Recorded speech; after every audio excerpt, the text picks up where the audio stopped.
Assalamu alaikum wa rahmatullahi wa barakatuh. Alhamdulillahi alladhi rabbul izza alladhi rabbul alamin. Wassalatu wassalamu ala ashrafil anbiya'i wal mursalin habibina wa shafina maulana Muhammad bin Abdillah wa ala alihi wa sahbihi. اللهم ارحم مشيخنا والمعلمين وذل الحقوق علينا والآبائنا وأجدادنا من المؤمنين والمؤمنات آمين يا رب العالمين. Leo hii tunakuja kwenu kwenye peji zetu hizi, makalati zetu katika Sultani Online TV juu ya masuala ambayo yawatatiza watu. Tunakuja na kitu kinachoitwa Mafatihul Faraj.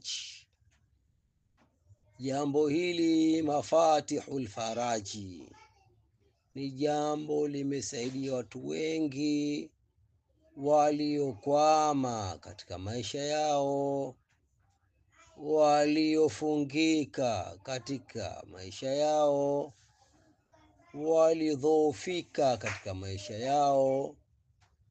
Kwa baraka ya utaratibu huu wa Mafatihul Faraji, wallahi umewakomboa wengi. Waliokuwa walidhoofika katika nguvu za kiuchumi zilirudi, waliodhoofika kwenye biashara zilisimama, waliodhoofika kwenye afya zilirudi, kwa utaratibu huu wa Mafatihul Faraji. Mafatihul Faraji ni nini?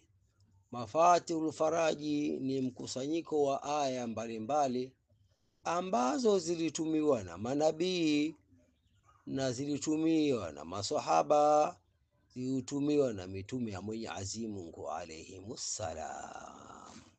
Mafatihul Faraji wametueleza wakubwa wa ilmu hii, ilmu al-asrari.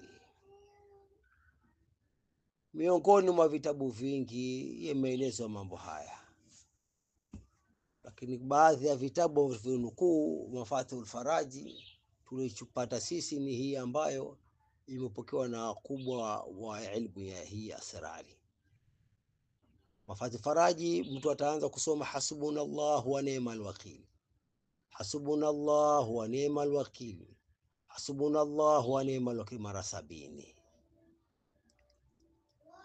Namba 2, wa ufawidhu amri ila Allahi inna Allaha basiru bil ibadi.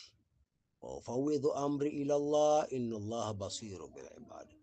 Wa ufawidhu amri ila Allahi inna Allaha basiru bil ibadi mara 70. Ya 3, astaghfirullah alazim, astaghfirullah alazim, astaghfirullah alazim mara 70. Ya 4, la ilaha illa anta subhanaka inni kuntu minadh dhalimin. La ilaha illa anta subhanaka inni kuntu minadh dhalimin. Ya 5, ma sha Allahu la quwwata illa billah, ma sha Allahu la quwwata illa billah mara 70. Ya mwisho, rabbi anni masani adh-dhurru wa anta arhamar rahimin, rabbi anni masani adh-dhurru wa anta arhamar rahimin, rabbi anni masani adh-dhurru wa anta arhamar rahimin mara 70. Mtu ambaye atakaofanya kila kipindi cha swala idadi hii kwa muda siku 3, wallahi haja yake inakamilika. Wabillahi tawfiki, akhikum Rashid bin Saadi Kibura.